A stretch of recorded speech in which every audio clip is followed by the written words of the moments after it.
Please please please माननीय सदस्य, please please please चुप। माननीय सदस्यगण, एक minute, please please sit down, please sit down, please sit down. Control मेरे पास है, प्लीज सिट डाउन, प्लीज। एक मिनट, एक मिनट। माननीय सदस्यगण, एक minute, please please please please please please. माननीय सदस्य, मैं एक विषय मैं बता रहा हूं आपको, एक मिनट बता रहा हूं, एक मिनट बता रहा हूं मैं। माननीय सदस्यगण, चलिए, माननीय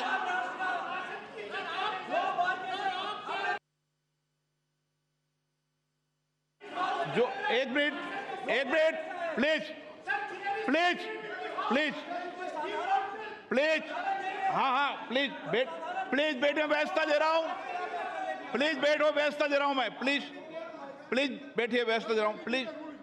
माननीय सदस्यगण, जो कुछ भी टेक्निकल चूक हुई है मैं उसकी जांच कराऊंगा। इसमें पॉइंट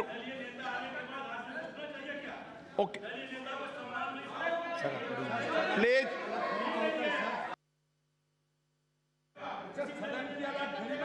प्लीज। मैंने व्यवस्था दे दी है, इतनी बड़ी व्यवस्था दे दी है मैंने, चूक ना, जो टेक्निकल चूक हुई है उसको मैंने बता दिया ना, ये इलेक्ट्रॉनिक टेक्निक चूक है भाई, प्लीज ओके, प्लीज। अब क्या तरीका है? नो, माननीय सदस्य, मैंने सारी बात, एक मिनट, आप बैठिए, प्लीज बैठिए, प्लीज बैठिए, प्लीज बैठिए। मैंने पूर्व में भी कह दिया है, सारे विषय को मेरे संज्ञान में आपने ला दिया है। कभी टेक्निकल चूक हो जाती है, मैं सारे विषय की जांच कराऊंगा। Okay okay, please please please please please please. माननीय सदस्यगण, प्लीज बैठिए, माननीय, प्लीज एक मिनट बैठिए, ये व्यवस्था ठीक नहीं है, आप बैठिए बैठिए बैठिए, क्या बैठिए बैठिए, प्लीज। विषय आपको मौका देंगे, प्लीज, ऐसे क्या? हाँ चलिए, प्लीज, कोई अपमान नहीं है, टेक्निकल चूक है, ओके, प्लीज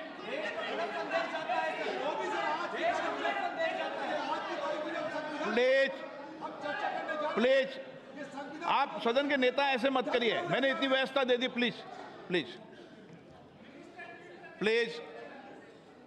माननीय सदस्यगण, नई दिल्ली में G20 शिखर सम्मेलन के सफल आयोजन के लिए पूरे देश को बधाई देते हुए मुझे बेहद खुशी है भरी है। इस आयोजन की सफलता ने प्रत्येक भारतीय को गर्व से भर दिया है। इसने वैश्विक स्तर पर देश की नेतृत्व की क्षमता को एक नया आयाम दिया है। मैं इस आयोजन को आम जनों का आयोजन बना देने की माननीय प्रधानमंत्री जी के विजन की सराहना करता हूं। भारत के सभी राज्यों और केंद्र शासित प्रदेशों के 60 शहरों में 200 से अधिक बैठकें हुई है, जो अभूतपूर्व है। दुनिया भर से आए 42 प्रतिनिधि मंडलों के साथ G20 नई दिल्ली लीडर समिट अपने आकार, भव्यता और प्रभाव में अभूतपूर्व था। इससे विश्व को भारत की विविधता लोकतांत्रिक शक्ति और प्रतिभा को देखने का अवसर मिला है। भारत की G20 की अध्यक्षता समावेशी, आकांक्षी, कार्य उन्मुख, निर्णायक और जन केंद्रित रही है। G20 नेताओं के शिखर सम्मेलन में लिए गए निर्णय परिवर्तनकारी हैं और ये आने वाले दशकों में वैश्विक व्यवस्था को नया रूप देने में सहायक होंगे। माननीय प्रधानमंत्री जी के विजन और मार्गदर्शन में G20 नई दिल्ली लीडर्स समिट घोषणा पत्र को सर्वसम्मति से अपनाया गया और संवेदनशील मुद्दों पर भी सबकी सहमति बनी। विश्व स्तर पर यह स्वीकार किया गया है कि भारत के नेतृत्व एवं सक्रिय प्रयासों के कारण वैश्विक उत्तर दक्षिण के बीच दूरी के पाटने और पूर्व पश्चिम ध्रुवीकरण को नियंत्रित करने में सफलता मिली है। ये विश्व में भारत के ऊंचे कद और बढ़ती प्रतिष्ठा तथा इस सरकार द्वारा पिछले 9 वर्षों में किए गए कार्यों को दर्शाता है। माननीय प्रधानमंत्री जी के नेतृत्व में भारत को जो वैश्विक सद्भावना प्राप्त हुए, ये उसी का प्रमाण है। ये इस बात की भी स्वीकृति है कि कई प्रकार के विभाजनों से ग्रस्त विश्व में भारत शांति और संयम की आवाज है। भारत की अध्यक्षता में ग्लोबल साउथ की आवाज को G20 की चर्चा के केंद्र में लाने में महत्वपूर्ण भूमिका निभाई है। अपनी अध्यक्षता की शुरुआत में भारत ने जनवरी 2023 में voice of the global south शिखर सम्मेलन की मेजबानी की, जिसमें 125 देशों के नेतृत्व ने भाग लिया। ग्लोबल साउथ के देशों की प्राथमिकताओं और अपेक्षाओं को G20 एजेंडे में शामिल किया गया। शिखर सम्मेलन की घोषणा में निर्धनता उन्मूलन, जलवायु वित्त, ऋण संबंधी समस्याओं से निपटने, खाद्य सुरक्षा, स्वास्थ्य सुरक्षा, डिजिटल बुनियादी ढांचे के विकास सहित विकासशील देशों के हितों से संबंधित विषयों को प्रमुखता दी गई। माननीय प्रधानमंत्री जी की पहल के कारण अफ्रीकी संघ को G20 के स्थायी सदस्य के रूप में स्वीकार करने का ऐतिहासिक निर्णय लिया गया। विश्व के शीर्ष नेतृत्व को राजघाट पर राष्ट्रपिता महात्मा गांधी को सम्मान देते देखना एक अद्भुत दृश्य था। उन सभी ने महात्मा गांधी द्वारा प्रतिपादित शांति और अहिंसा के सार्वभौमिक विचार और वर्तमान समय में इसकी प्रासंगिकता को स्वीकार किया गया।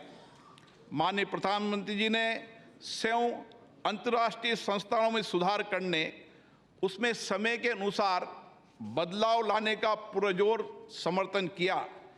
इस विभाजित विश्व में स्थिरता, वृद्धि और विकास सुनिश्चित करने के लिए वास्तविक बहुपक्षवाद के लिए यह महत्वपूर्ण है। माननीय सदस्यगण, G20 का दृष्टिकोण अर्थ केंद्रित न होकर अब व्यापक रूप से मानव केंद्रित हो गया है। सतत विकास लक्ष्यों को साकार करने, अंतर्राष्ट्रीय वित्तीय संस्थानों में सुधार करने, डिजिटल सार्वजनिक बुनियादी ढांचे की स्थापना करने, हरित विकास समझौतों को प्रोत्साहित करने, महिलाओं के नेतृत्व के विकास को प्रोत्साहित करने, डिजिटल स्वास्थ्य पर वैश्विक पहल करने, पारंपरिक चिकित्सा की भूमिका को मान्यता दिए जाने जैसे विषयों को प्राथमिकता दी गई, वह सराहनीय है। G20 शिखर सम्मेलन के प्रमुख परिणामों में अंतर्राष्ट्रीय अर्थव्यवस्थाओं को अधिक सक्रिय करना, विकास के लिए अधिक संसाधनों की उपलब्धता, पर्यटन का विस्तार, विश्व स्तर पर कार्य के अवसर, मोटे अनाज के उत्पादन और उपभोग के माध्यम से सुदृढ़ खाद्य सुरक्षा, कौशल की कमी और गतिशीलता की समस्या का समाधान करना, ग्लोबल वैल्यू चेन की मैपिंग, MSME की सहायता करना और जैव ईंधन के लिए प्रतिबद्धता शामिल है। इनका लाभ पूरे देश को प्राप्त होगा। शिखर सम्मेलन के दौरान भारत मध्य पूर्व यूरोप आर्थिक कॉरिडोर और वैश्विक जैव ईंधन गठबंधन का शुभारंभ अत्यंत महत्वपूर्ण है। इन पहलों से एक कनेक्टेड भविष्य की नींव रखी गई है, जिसमें आगे भी भारत की महत्वपूर्ण भूमिका बनी रहेगी। पर्यावरण समर्थन के लिए लाइफ संबंधी उच्च स्तरीय सिद्धांतों को अंगीकृत किए जाने और जलवायु संबंधी लक्ष्यों को पूरा करने के लिए जलवायु वित्त और निवेश में बड़े पैमाने पर वृद्धि की आवश्यकता को विकसित देशों द्वारा स्वीकार किए जाने से इस क्षेत्र में भारत का नेतृत्व स्पष्ट रूप से प्रदर्शित हुआ है। भारत की अध्यक्षता में महिलाओं और आपदा जोखिम को कम किए जाने के बारे में G20 कार्य समूह के गठन के साथ साथ स्टार्टअप पर एक नए G20 की स्थापना के रूप में नई उपलब्धि दर्ज की गई है। खाद्य सुरक्षा के संबंध में डेक्कन उच्च स्तरीय पहल, भूमि संबंधी पहल पर गांधीनगर रोड मैप, पर्यटन के विषय पर गोवा रोड मैप, नीली और महासागरीय अर्थव्यवस्था पर चेन्नई उच्च स्तरीय पहल और काशी सांस्कृतिक पथ से आने वाले समय में विभिन्न क्षेत्रों में विश्व का मार्गदर्शन होगा और हमारे देश गौरवान्वित होंगे। अगले माह हमारी संसद को हमारे G20 अध्यक्षता के क्रम में पार्लियामेंट P20 फोरम की मेजबानी करने का सम्मान मिलेगा। मैं इस प्रतिष्ठित सभा के प्रत्येक मान्य सदस्यों से अनुरोध करता हूं कि वे लोकतंत्र की जननी भारत की भूमि पर पूरे विश्व का स्वागत करने और वसुदेव कुटुंबकम, एक पृथ्वी एक परिवार एक भविष्य के मिशन को आगे बढ़ाने में शामिल हो। मुझे विश्वास है ये सभा इस ऐतिहासिक उपलब्धि पर माननीय प्रधानमंत्री जी के नेतृत्व की सराहना करने, भारत के लोगों को उत्साह बढ़ाने और सभी संगठनों और व्यक्तियों के योगदान को सराहना करने में मेरा साथ देगी। श्री सुनील कुमार सिंह,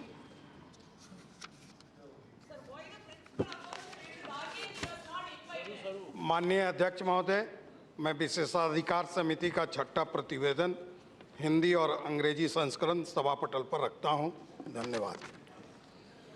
मान्य सदस्यगण, हमारा ये संसद भवन स्वतंत्रता प्राप्ति की ऐतिहासिक घड़ी से लेकर भारत के संविधान निर्माण की संपूर्ण प्रक्रिया और इसके साथ ही हमारे आधुनिक राष्ट्र की गौरवशाली लोकतांत्रिक यात्रा का साक्षी रहा है। स्वतंत्र भारत की प्रथम लोकसभा के अध्यक्ष श्री गणेश वासुदेव मावलंकर जी ने 15 मई 1952 को अपना पदभार ग्रहण किया था।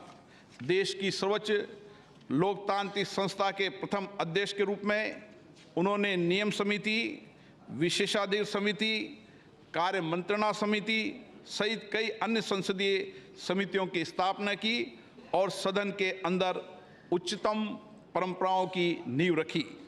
इस सदन में अभी तक मेरे पूर्व 16 माननीय सदस्य अध्यक्ष सदन के आसन पर विराजमान हुए और उन सभी ने श्रेष्ठ परंपराएं स्थापित की है। माननीय सदस्यगण, इस कक्ष के माध्यम से अब तक 15 माननीय प्रधानमंत्रियों का नेतृत्व प्राप्त हुआ।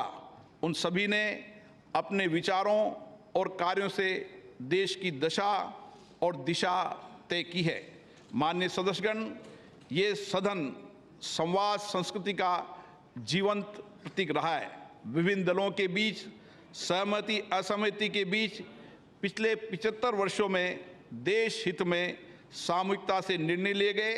संसदीय विचार विमर्श की पद्धति से देश की जनता के जीवन में सामाजिक आर्थिक बदलाव के लिए कानून बनाए गए। आपदा और संकट के समय सदन ने एकजुटता और प्रतिबद्धता से उसका सामना किया। आज इस कक्ष में कार्रवाई का अंतिम दिन है। हमारे देश की लोकतांत्रिक यात्रा में इस भवन का योगदान अतुलनीय है। आज के बाद सदन की कार्रवाई नए भवन में संचालित होगी। हम नए भवन में नई आशाओं, नई उम्मीदों के साथ प्रवेश करेंगे। मुझे विश्वास है कि हमारी संसद के नए भवन में हमारा लोकतंत्र नई ऊंचाइयों को प्राप्त करेगा। मैं माननीय प्रधानमंत्री जी से आग्रह करूंगा कि वह अपने विचार को व्यक्त करें।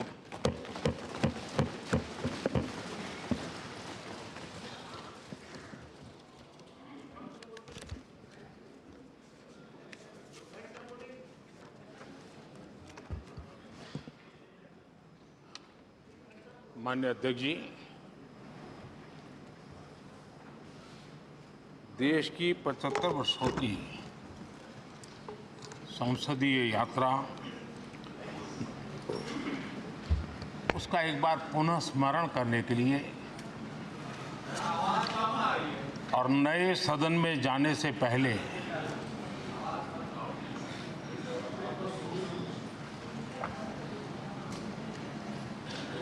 उन प्रेरक पड़ाव को, इतिहास की महत्वपूर्ण घड़ी को स्मरण करते हुए आगे बढ़ने का ये अवसर है। हम सब इस ऐतिहासिक भवन से विदा ले रहे हैं। आजादी के पहले ये सदन इंपीरियल लेजिस्लेटिव काउंसिल का स्थान हुआ करता था। आजादी के बाद ये संसद भवन के रूप में उसको पहचान मिली।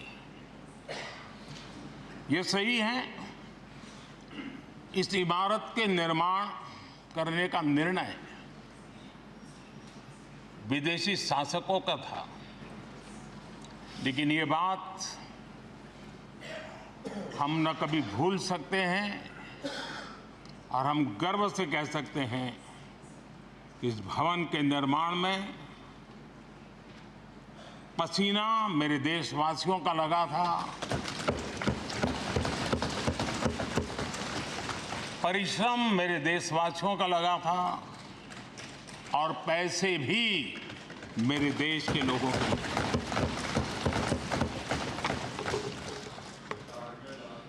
इस 75 वर्ष की हमारी यात्रा ने अनेक लोकतांत्रिक परंपराओं और प्रक्रियाओं का उत्तम से उत्तम सृजन किया है और इस सदन में रहे हुए सबने उसमें सक्रियता से योगदान भी दिया है और साक्षी भाव से उसको देखा भी है। हम भले नए भवन में जाएंगे, लेकिन पुराना भवन भी, ये भवन भी आने वाली पीढ़ियों को हमेशा हमेशा प्रेरणा देता रहेगा।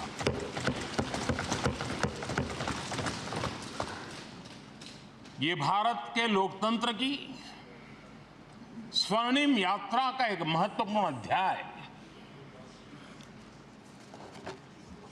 जो सारी दुनिया को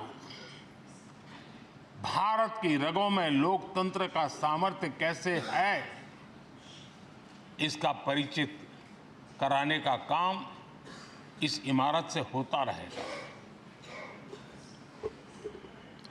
आदरणीय अध्यक्ष जी, अमृतकाल की प्रथम प्रभा का प्रकाश राष्ट्र में एक नया विश्वास, नया आत्मविश्वास, नया उमंग, नए सपने, नए संकल्प और राष्ट्र का नया सामर्थ्य उससे भर रहा है। चारों तरफ आज भारतवासियों की उपलब्धि की चर्चा हो रही है और गौरव के साथ हो रही है।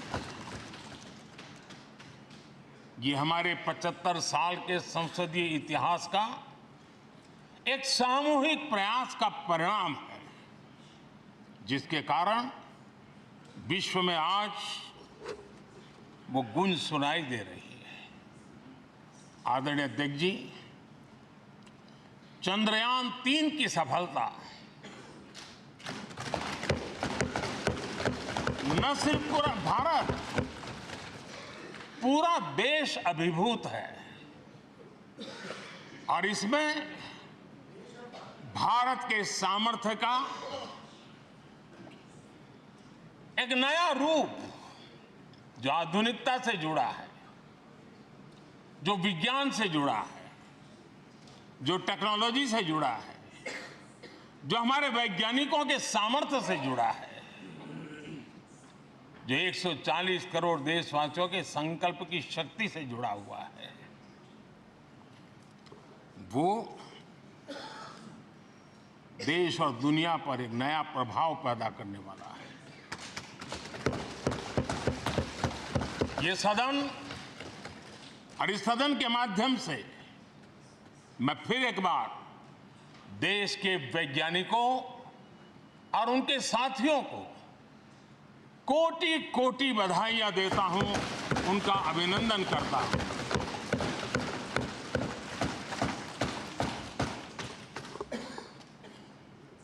आदरणीय अध्यक्ष जी, ये सदन ने भूतकाल में जब नेम की समिट हुई थी, सर्वसम्मति से प्रस्ताव पारित करके देश के इस प्रयास को सराहा था। आज G20 की सफलता को भी आपने सर्वसम्मति से सराहा है। मैं मानता हूं देशवासियों का आपने गौरव बढ़ाया है, मैं आपका आभार व्यक्त करता हूं। G20 की सफलता 140 करोड़ देशवासियों की है। ये भारत की सफलता है, किसी व्यक्ति की सफलता नहीं है, किसी दल की सफलता नहीं है। भारत के फेडरल स्ट्रक्चर ने, भारत की विविधता ने 60 स्थानों पर 200 से अधिक समिट और उसकी मेजबानी हिंदुस्तान के अलग अलग रंग रूप में देश की अलग अलग सरकारों ने बड़े आन बान शान से की और ये प्रभाव पूरे विश्व भर के मन पर पड़ा हुआ है। ये हम सबके सेलिब्रेट करने वाला विषय है, देश के गौरवगान को बढ़ाने वाला है। और जैसा आपने उल्लेख किया, भारत इस बात के लिए गर्व करेगा, जब भारत अध्यक्ष रहा उस समय अफ्रीकन यूनियन इसका सदस्य बना। मैं उस इमोशनल पल को भूल नहीं सकता जब अफ्रीकन यूनियन की घोषणा हुई और अफ्रीकन यूनियन के प्रेसिडेंट, उन्होंने एक इंटरव्यू में कहा कि मेरे जीवन में ऐसी पल थी, शायद मैं बोलते बोलते रो पड़ूंगा। आप कल्पना कर सकते हैं कि कितनी बड़ी अपेक्षा और आशाएं पूरी करने का काम भारत के भाग्य में आया। आदरणीय अध्यक्ष जी, भारत के प्रति शक करने का एक स्वभाव कई लोगों का बना हुआ है और जब आजादी मिली तब से चल रहा है। इस बार भी यही था, कोई डिक्लेरेशन नहीं होगा, असंभव है। लेकिन ये भारत की ताकत है कि वह भी हुआ और विश्व सर्वसम्मति से एक साझा घोषणा पत्र लेकर के आगे का रोड मैप लेकर के यहाँ से प्रारंभ हुआ है। और अध्यक्ष जी, आपके नेतृत्व में, क्योंकि भारत की अध्यक्षता नवंबर के आखिरी दिन तक है, इसलिए अभी हमारे पास जो समय है उसका उपयोग हम करने वाले हैं। और आपकी अध्यक्षता में दुनिया भर के ये जो G20 के सदस्य हैं, P20 पार्लियामेंट के स्पीकर्स की एक समिट, जैसे आपने घोषणा की, सरकार का आपके इस प्रयासों को पूरा समर्थन रहेगा, पूरा सहयोग रहेगा। आदरणीय अध्यक्ष जी, हम सबके लिए गर्व की बात है कि आज भारत विश्व मित्र के रूप में अपनी जगह बना पाया है। पूरा विश्व भारत में अपना मित्र खोज रहा है। पूरा विश्व भारत की मित्रता को अनुभव कर रहा है। और उसका मूल कारण है हमारे जो संस्कार है, वेद से विवेकानंद तक जो हमने पाया है। सबका साथ सबका विकास का मंत्र आज विश्व को हमें साथ लाने में जोड़ रहा है। आदरणीय अध्यक्ष जी, ये सदन से विदाई लेना एक बहुत ही भावुक पल है। परिवार भी अगर पुराना घर छोड़कर के नए घर जाता है तो बहुत सारी यादें कुछ पल के लिए उसको झकझोर देती है। और हम जब ये सदन को छोड़ के जा रहे हैं तो हमारा मन मस्तिष्क भी उन भावनाओं से भरा हुआ है, अनेक यादों से भरा हुआ है। खट्टे मीठे अनुभव भी रहे हैं, नोकझोंक भी रही है, कभी संघर्ष का माहौल भी रहा है और कभी इसी सदन में उत्सव और उमंग का माहौल भी रहा है। ये सारी स्मृतियां हमारे साथ, हम सबकी साझी स्मृतियां हैं। ये हम सबकी साझी विरासत है और इसलिए इसका गौरव भी हम सबका साझा है।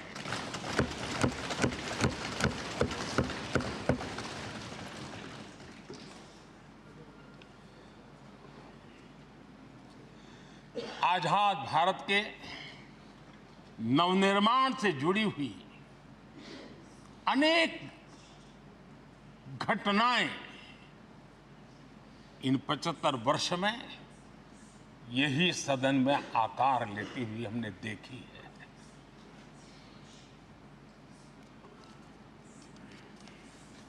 आज हम जब इस सदन को छोड़ करके नए सदन की ओर प्रस्थान करने वाले हैं, तब भारत के सामान्य मानवीय की भावनाओं को जहां जो आदर मिला है, सम्मान मिला है, उसकी अभिव्यक्ति का भी एक अवसर है। और इसलिए आदरणीय अध्यक्ष जी, मैं पहली बार जब संसद का सदस्य बना और पहली बार एक सांसद के रूप में इस भवन में मैंने प्रवेश किया तो सहज रूप से मैंने इस संसद भवन के दौर पक्ति पर अपना शीश झुका करके इस लोकतंत्र के मंदिर को श्रद्धा भाव से नमन करते हुए मैंने पैर रखा था। वो पल मेरे लिए भावनाओं से भरी हुई थी। मैं कल्पना नहीं कर सकता था, लेकिन भारत के लोकतंत्र की ताकत है, भारत के सामान्य मानवीय की लोकतंत्र के प्रति श्रद्धा का प्रतिबिंब है कि रेलवे प्लेटफॉर्म पर गुजारा करने वाला एक गरीब परिवार का बच्चा पार्लियामेंट पहुंच जाता है।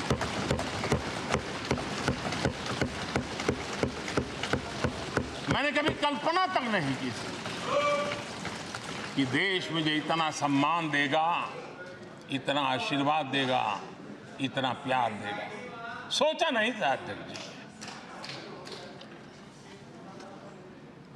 आदरणीय अध्यक्ष जी, हम में से बहुत लोग हैं जो संसद भवन के अंदर जो चीज़ें लिखी गई उसको पढ़ते भी रहते हैं कभी कभी उसका उल्लेख भी करते हैं। हमारे यहाँ संसद भवन के प्रवेश द्वार पर एक छांदोग्य उपनिषद का एक वाक्य है, लोक द्वारम करके पूरा वाक्य है। उसका मतलब ये होता है कि जनता के लिए दरवाजे खोलिए और देखिए कि कैसे वो अपने अधिकारों को प्राप्त करती है। हमारे ऋषि मुनियों ने ये लिखा हुआ है, हमारे प्रवेश द्वार पर लिखा हुआ है। हम सब और हमारे पहले जो यहाँ रहे हैं वो भी इस सत्यता के साक्षी है।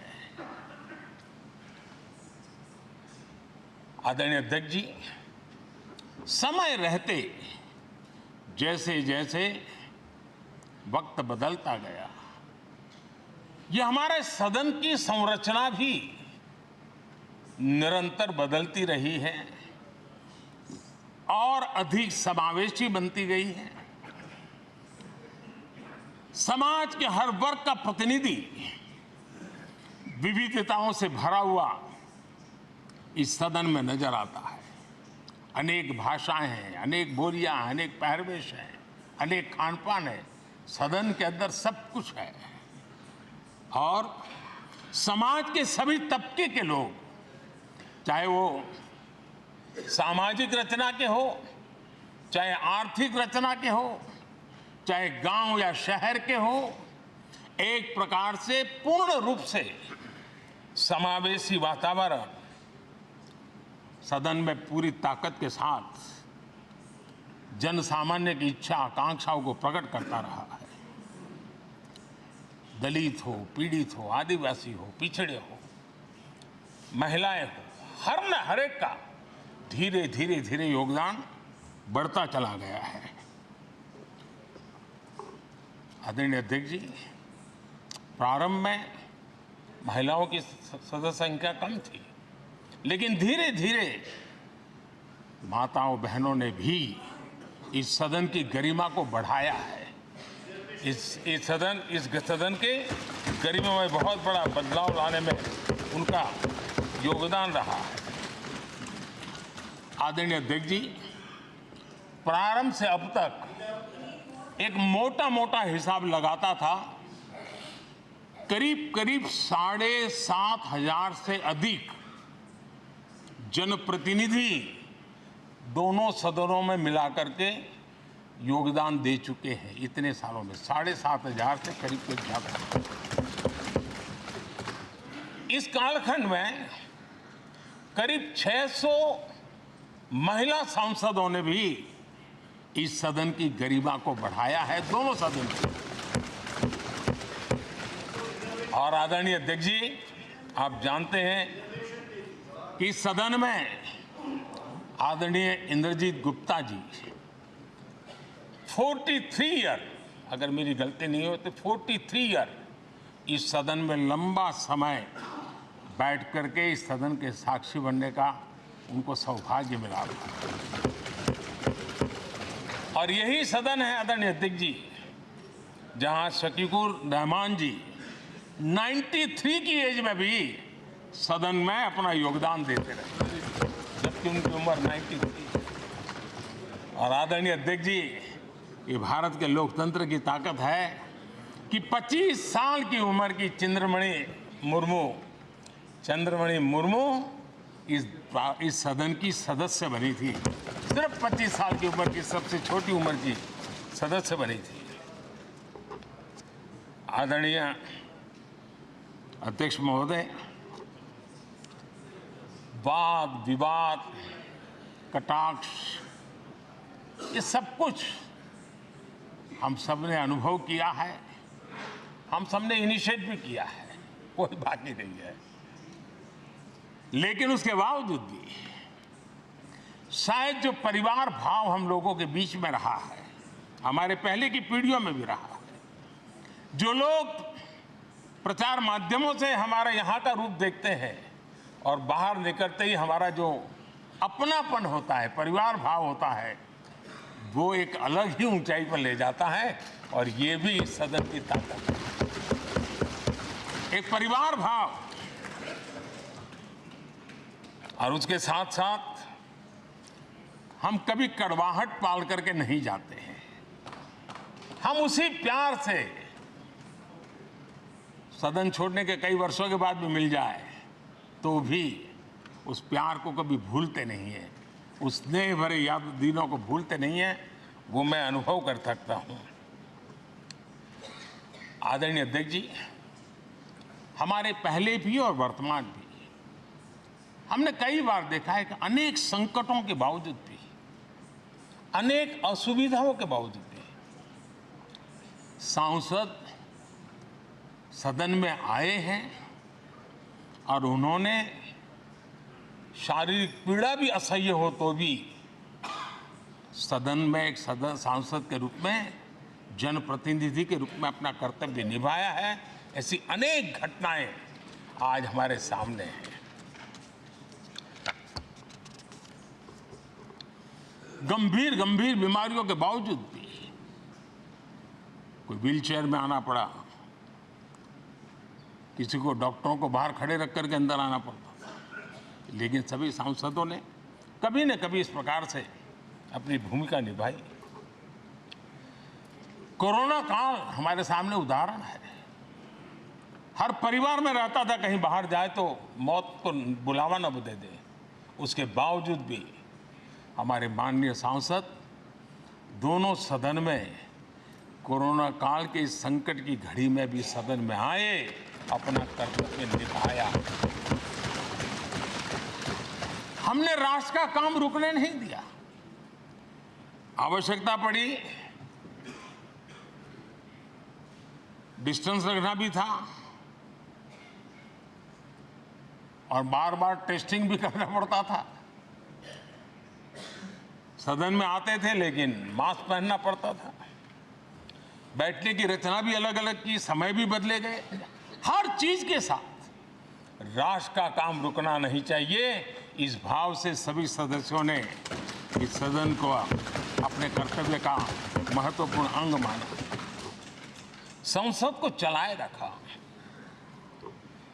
और मैंने देखा है कि इस सदन से इतना लगाव लोगों का रहता है कि पहले कभी हम देखते थे कोई 30 साल पहले सांसद रहा होगा, कोई 35 साल पहले रहा होगा, लेकिन वो सेंट्रल हॉल तो जरूर आएगा। जैसे मंदिर जाने की आदत होती है वैसे उनको सदन में आने की आदत है। इस जगह का लगाव बन जाता है, एक आत्मीय भाव से जुड़ाव हो जाता है। और ऐसे बहुत से पुराने लोग हैं जो आते जाते में मन करता है जरा चलो एक चक्कर काट ले। आज उनका जनप्रतिनिधि के नाते दायित्व तो नहीं है, लेकिन भूमि के प्रति उनका लगाव हो जाता है। ये सामर्थ्य होता है इस सदन का। आदरणीय अध्यक्ष महोदय, आजादी के बाद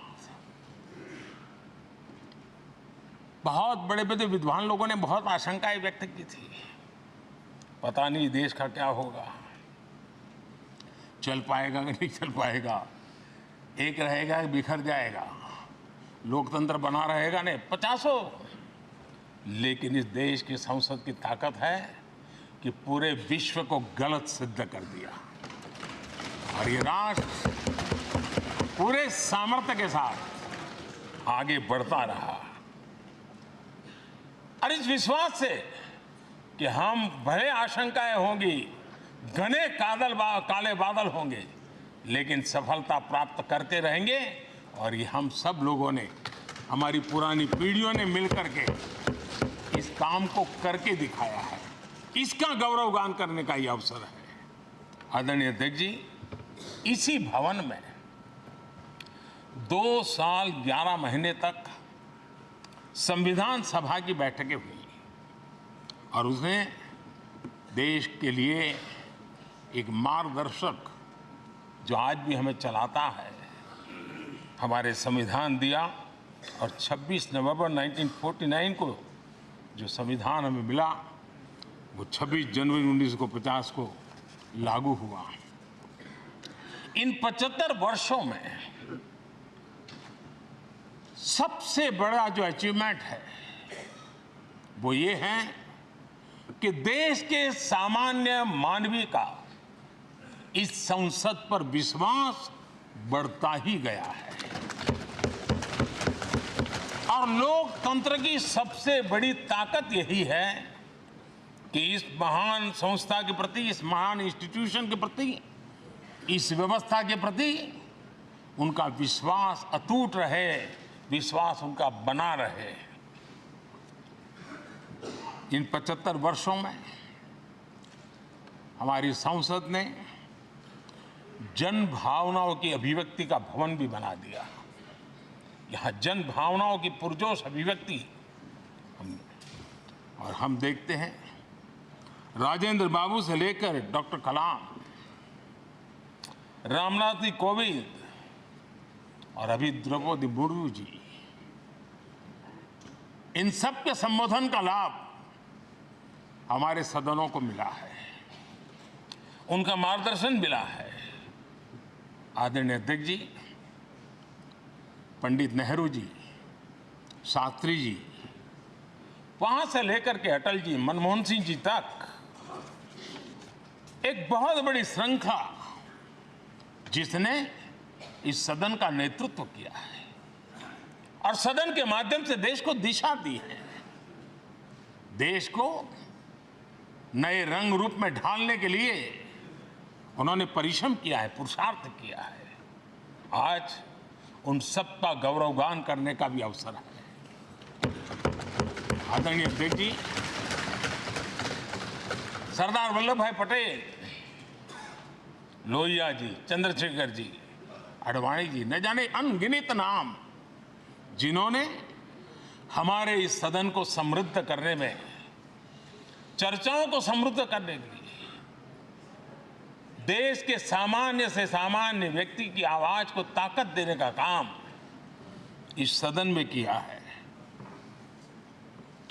विश्व के भी अनेक राष्ट्राध्यक्षों ने हमारे इन सदनों को संबोधित करने का भी अवसर आए हैं और उनकी बातों में भी भारत के लोकतंत्र के प्रति आदर का भाव व्यक्त हुआ है। आदरणीय अध्यक्ष जी, उमंग उत्साह के पल के बीच भी कभी सदन की आंख से आंसू भी बहे। ये सदन दर्द से भर गया जब देश को 3 अपने प्रधानमंत्री उनको अपने कार्यकाल में ही खोने की नौबत आई, नेहरू जी, शास्त्री जी और इंदिरा जी। तब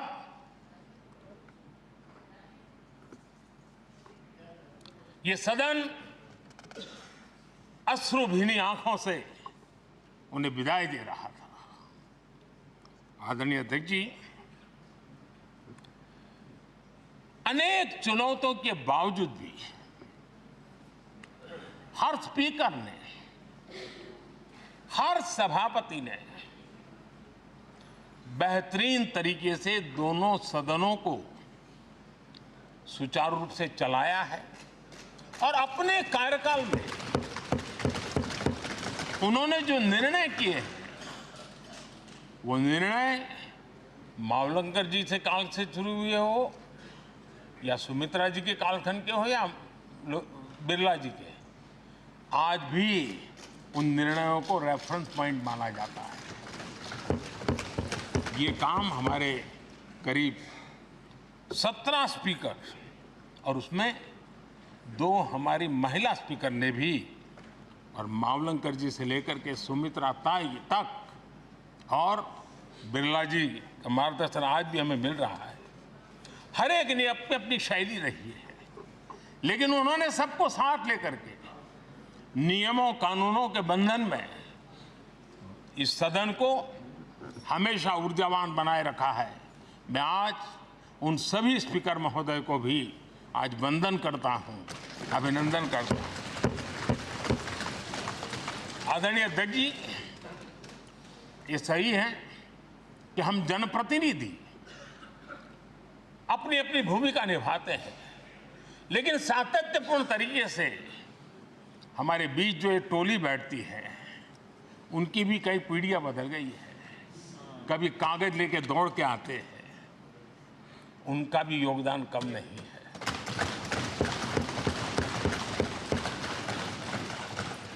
हमें कागज पत्र पहुंचाने के लिए दौड़ते हैं। सदन में कोई गलती ना हो जाए, उसके निर्णय में कोई गलत ना हो जाए, उसके लिए वो चौकन्ने रहते हैं।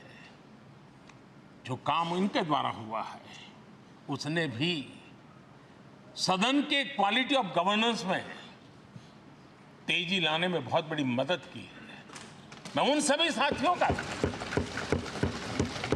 और इनके पूर्व में जो रहे हैं उनका भी हृदय से अभिनंदन करता हूं। इतना ही नहीं, सदन मतलब ये खंड ही नहीं है। इस पूरे परिसर में अनेक लोगों ने, किसी ने हमें चाय पिलाई होगी, किसी ने पानी पिलाया होगा, किसी ने रात रात चली हुई सदन को किसी को भूखा पेट रहने नहीं दिया होगा। कई प्रकार की सेवाएं की होगी। किसी ने माली ने इसके बाहर के एनवायरनमेंट को संभाला होगा, किसी ने इसकी सफाई की होगी। न जाने कितने ही अनगिनत लोग होंगे जिन्होंने हम सब अच्छे ढंग से काम कर सके, और यहां जो काम हो वो काम देश को आगे बढ़ाने के लिए अधिक से अधिक तेजी से हो। उसके लिए जो माहौल बनाना, व्यवस्था बनाना, उसके लिए जिसने योगदान दिया है, मेरी तरफ से भी और इस सदन की तरफ से भी मैं उनका विशेष रूप से नमन करता हूं।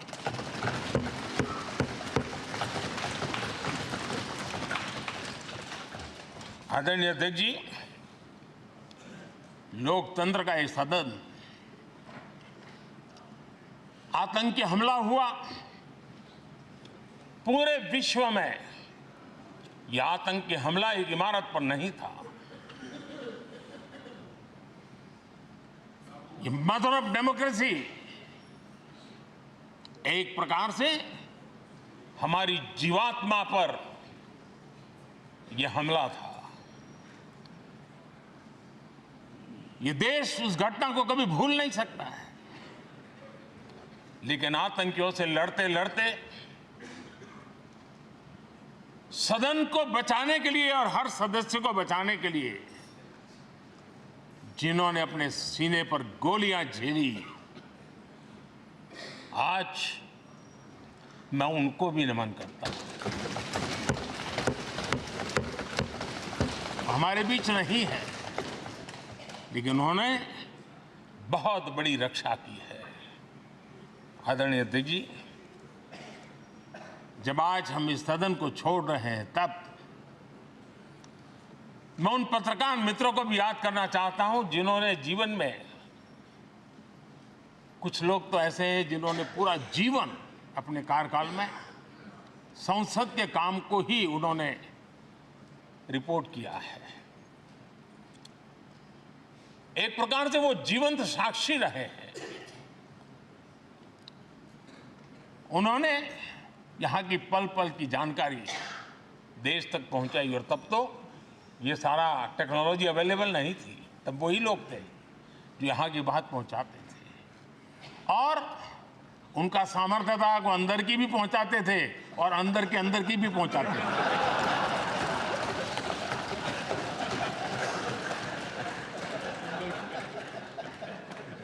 और मैंने देखा कि ऐसे पत्रकारिता जिन्होंने संसद को कवर किया, शायद उनके नाम जाने नहीं जाते होंगे, लेकिन उनके काम को कोई भूल नहीं सकता है। और खबरों को लिए नहीं, भारत की इस विकास यात्रा को संसद भवन से समझने के लिए उन्होंने अपनी शक्ति खपा दी थी। आज भी पुराने जो पत्रकार मित्र मिल जाते हैं और जिन्होंने कभी संसद को कवर किया हो, तो ऐसी अननोन चीजें बताते हैं जो उन्होंने अपनी आंखों से देखी होती, कान से सुनी होती है, जो अचरज करने वाली होती है। यानी एक प्रकार से जैसी ताकत यहाँ की दीवारों की रही है, वैसा ही दर्पण उनकी कलम में रहा है, और उस कलम ने देश के अंदर संसद के प्रति, संसद सदस्यों के प्रति एक अहोभाव का भाव जगाया है। मैं आज कई पत्रकार बंधु होंगे जो रहे नहीं होंगे, लेकिन मेरे लिए जैसा ये सदन छोड़ना भावुकपन है। मैं पक्का मानता हूं इन पत्रकार बंधुओं के लिए भी ये सदन छोड़ना उतना ही भावुकपन होगा, क्योंकि इनका लगाव हमसे भी ज्यादा रहे हैं। कुछ तो पत्रकार ऐसे होंगे जो हम लोगों की ट्रम्प से भी समय उन्होंने काम किया होगा। आज उनके उस महत्वपूर्ण लोकतंत्र की ताकत बनने के लिए, योगदान देने के लिए भी याद करने का अवसर है। आदरणीय अध्यक्ष जी, जब हम सदन के अंदर आते हैं, हमारे यहां नाद ब्रह्म की कल्पना है।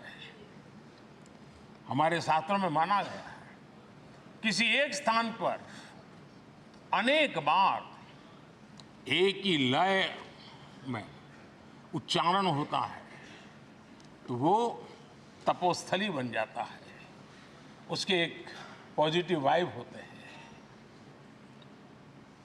नाद की एक ताकत होती है जो स्थान को सिद्धि स्थान में परिवर्तित कर देती है। मैं मानता हूं ये सदन भी उस 7-7.5 हजार जनप्रतिनिधियों के द्वारा बार बार जो शब्द गूंजे हैं, जो वाणी यहां गूंजी है, उसने इस सदन में हम बैठकर आगे चर्चा करें या ना करें, लेकिन इसकी गूंज इसे तीर्थ क्षेत्र बना देती है।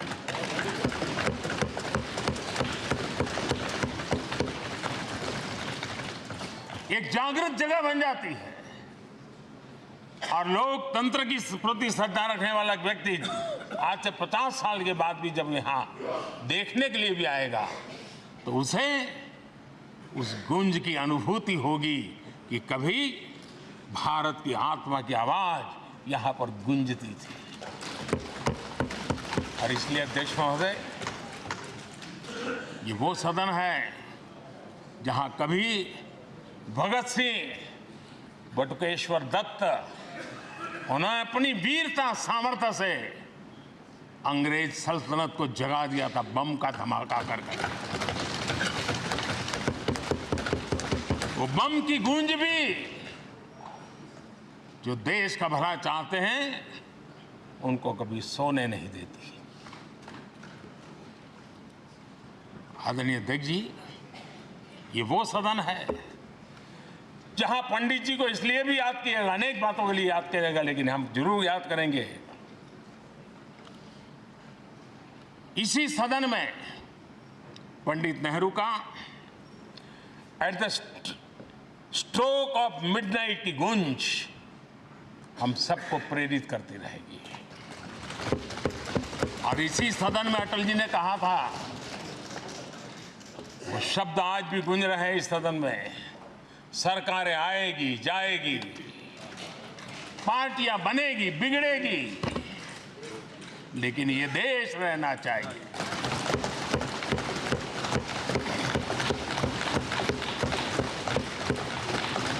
आदरणीय अध्यक्ष जी, पंडित नेहरू की जो प्रारंभिक मंत्रिपरिषद थी, बाबा साहब आम्बेडकर जी एक मंत्री के रूप में दुनिया की बेस्ट प्रैक्टिसेस भारत में लाने पर बहुत जोर दिया करते थे। फैक्ट्री कानून में अंतर्राष्ट्रीय सुझावों को शामिल करने पर बाबा साहब सर्वाधिक आग्रही रहे थे और उसका परिणाम आज देश को लाभ मिल रहा है। बाबा साहब आम्बेडकर ने देश को नेहरू जी की सरकार में वाटर पॉलिसी दी थी और उस वाटर पॉलिसी बनाने में बाबा साहब आम्बेडकर की बहुत बड़ी भूमिका रही थी। आदरणीय अध्यक्ष जी, हम ये जानते हैं कि भारत में बाबा साहब आम्बेडकर एक बात हमेशा कहते थे कि भारत में सामाजिक न्याय के लिए भारत का औद्योगिकरण होना बहुत जरूरी है, क्योंकि देश के दलित पिछड़ों के पास जमीन ही नहीं है, वो क्या करेगा? औद्योगिकरण होना चाहिए। और बाबा साहब इस बात को मान करके डॉक्टर श्यामा प्रसाद मुखर्जी, जो पंडित नेहरू के मंत्री थे, उन्होंने इस देश में और पहले वाणिज्य मंत्री के रूप में और उद्योग मंत्री के रूप में उन्होंने इंडस्ट्री पॉलिसी इस देश में लाई थी। आज भी कितनी ही इंडस्ट्री पॉलिसी बने, लेकिन उसकी आत्मा वही होती है जो पहली सरकार के थी, और उनका भी बहुत बड़ा अहम योगदान रहा था। आदरणीय अध्यक्ष जी, लाल बहादुर शास्त्री जी ने 65 के युद्ध में हमारे देश के जवानों में का हौसला बुलंद करना, उनके सामर्थ्य के लिए को पूरी तरह राष्ट्र हित में झोंक देने की प्रेरणा इसी सदन में से दी थी लाल बहादुर शास्त्री का। और यहीं पर उन्होंने ग्रीन रिवॉल्यूशन के लिए एक मजबूत नींव लाल बहादुर शास्त्री जी ने रखी थी। आदरणीय अध्यक्ष जी, बांग्लादेश की मुक्ति का आंदोलन और उसका समर्थन भी इसी सदन ने इंदिरा गांधी के नेतृत्व में किया था। यही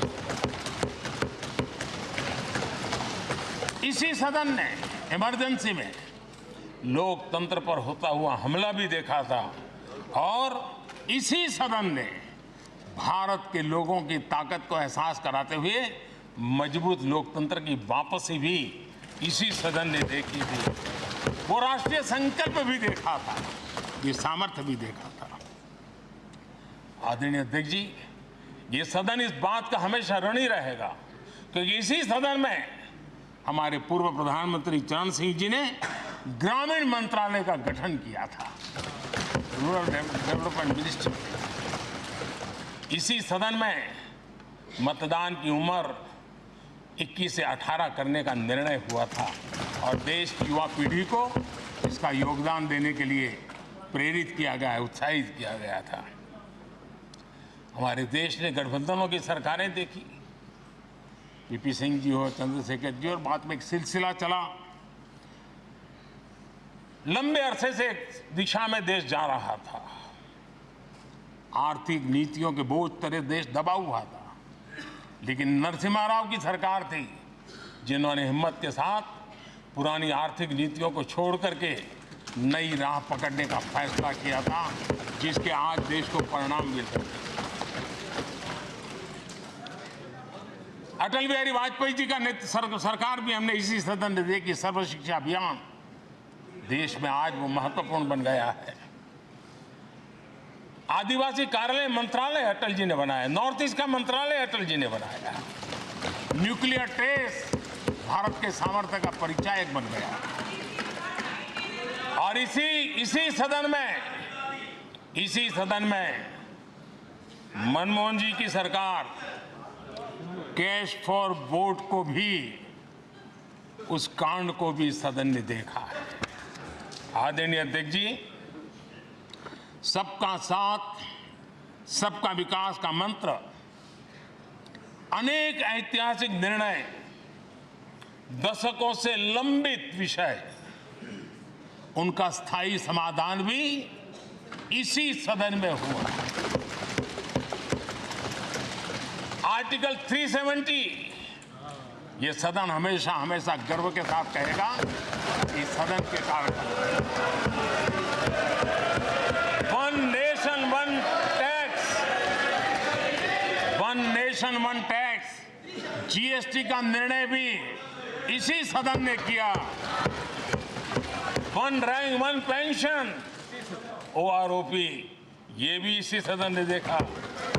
गरीबों के लिए 10% आरक्षण कोई विवाद के बिना पहली बार देश में करने में सफल रहे। आदरणीय अध्यक्ष जी, भारत के लोकतंत्र में तमाम उतार चढ़ाव हमने देखे, और ये सदन लोकतंत्र की ताकत है, लोकतंत्र की ताकत की साक्षी है, जन विश्वास का एक केंद्र बिंदु रहा है। इस सदन की विशेषता देखिए, और दुनिया के लोगों का आज भी ऐतराज होता है। यह सदन है जिसमें कभी 4 सांसद वाली पार्टी सत्ता में होती थी और 100 सदस्य वाली पार्टी विपक्ष में बैठती थी। ये भी सामर्थ्य इस सदन के लोकतंत्र की ताकत का परिचय कराता है। और यही सदन है जिसमें एक वोट से एक वोट से अटल जी की सरकार गई थी और लोकतंत्र की गरिमा को बढ़ाया था, ये भी इसी सदन में हुआ। आज अनेक छोटी छोटी रीजनल पार्टियों का प्रतिनिधित्व हमारे देश की विविधता को, हमारे देश के एस्पिरेशंस का एक प्रकार से वो आकर्षक केंद्र बिंदु बना है। आदरणीय अध्यक्ष जी, इस देश में 2 प्रधानमंत्री ऐसे रहे, मोरारजी भाई वीपी सिंह एक प्रकार से कांग्रेस में जीवन खपाया था, लेकिन एंटी कांग्रेस गवर्नमेंट का नेतृत्व कर रहे थे, ये भी इसकी विशेषता थी। और हमारे नरसिम्हा राव जी, वो तो बिस्तरा गोल करके घर जाने की तैयारी कर रहे थे, निवृत्ति की घोषणा कर चुके थे, लेकिन यही लोकतंत्र की ताकत देखिए, सदन की ताकत देखिए, वो प्रधानमंत्री के रूप में 5 साल हमारी सेवा कर रहे।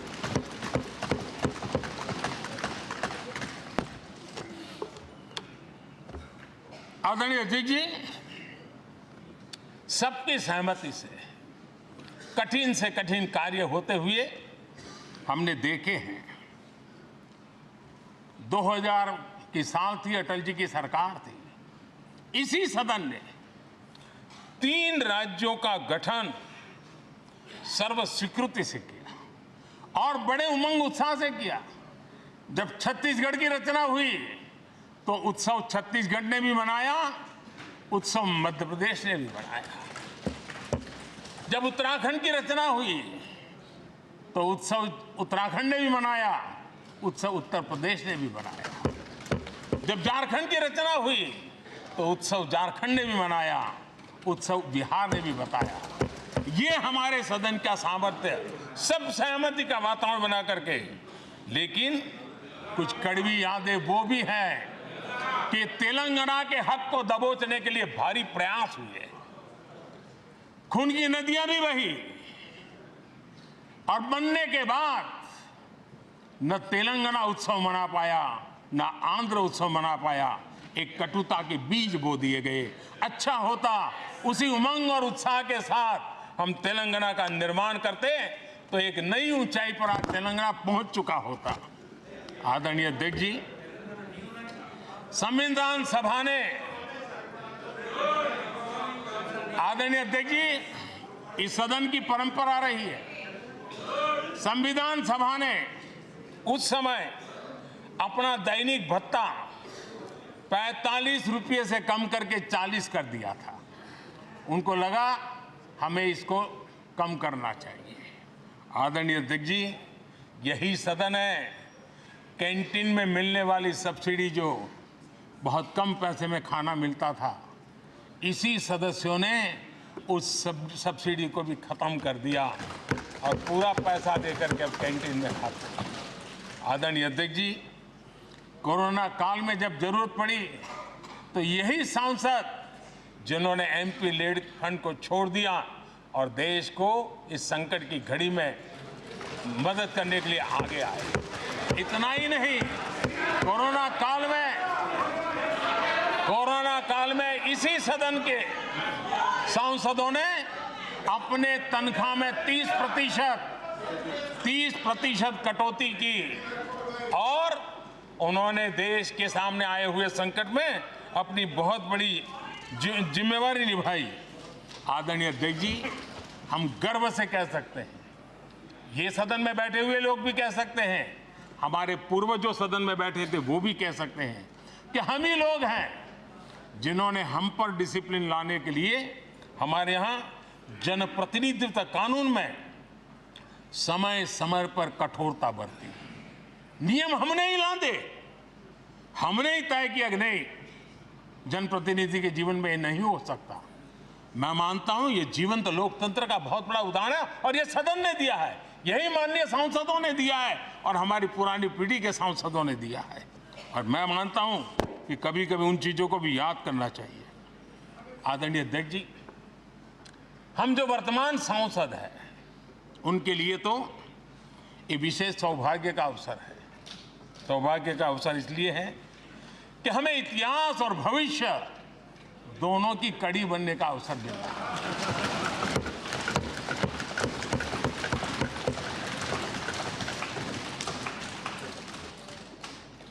कल और आज से जुड़ने का हमें अवसर मिल रहा है और आने वाली कल निर्माण करने का एक नया विश्वास, नया उमंग, नए उत्साह के साथ हम यहां से विदाई लेने वाले हैं। आदरणीय अध्यक्ष महोदय, आज का दिवस सिर्फ और सिर्फ इस सदन के सभी 7,500 जनप्रतिनिधि रह चुके हैं उनके गौरवगान का पल है। इन दीवारों से हमने जो प्रेरणा पाई है, जो नया विश्वास पाया है, उसको लेकर जाने का है। बहुत सी बातें ऐसी थी जो सदन में हर किसी की ताली की हकदार थी, लेकिन शायद राजनीति उसमें भी आड़े आ रही है। नेहरू जी के योगदान का गौरवगान अगर इस सदन में होता है, कौन सदस्य होगा जिसको ताली बजाने का मन न कर जाए। लेकिन उसके बावजूद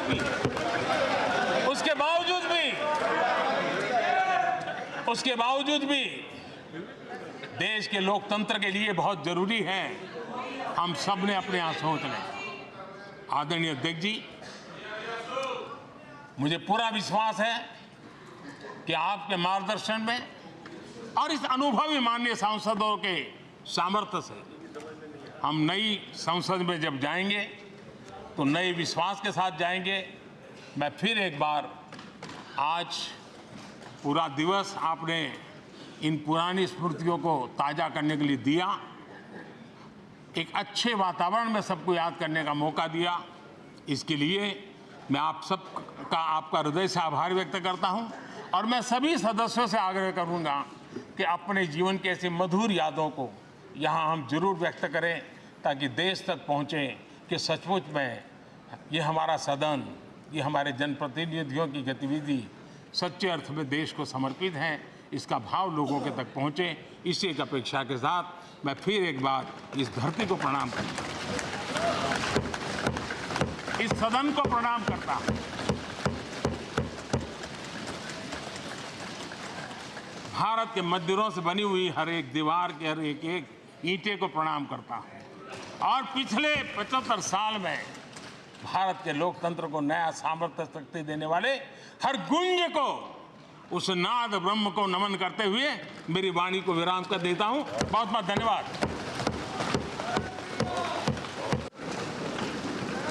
माननीय सदस्यगण, माननीय प्रधानमंत्री जी ने इस सदन की सीख, अनुभव, यहाँ की प्रेरणा, यहाँ की गूंज के बारे में व्यक्त किया है। मैं ये अपेक्षा करूँगा कि आज का दिन इसी तरीके से सकारात्मक वातावरण में हम चर्चा करें, सकारात्मक विषय रखें और जो कुछ भी यहाँ से सीखा है, हमारे पूर्वजों ने जो कुछ भी इस देश को, लोकतंत्र को दिया है, उसके बारे में सकारात्मक विचार रखें। आप सभी को बहुत बहुत धन्यवाद। अधीर रंजन चौधरी जी। तो आप देख रहे थे लोकसभा से सीधी कार्यवाही, जहां संसद के विशेष सत्र का आज आगाज हो चुका है। प्रधानमंत्री नरेंद्र मोदी संबोधित कर रहे थे। शुरुआत में ही उन्होंने कहा कि कैसे जो ये आज का विषय रखा गया है, 75 सालों में संसदीय प्रक्रिया की जो गतिविधियां हैं, जो उपलब्धियां हैं, उनकी जो स्मृतियां हैं और उनके जो अनुभवों से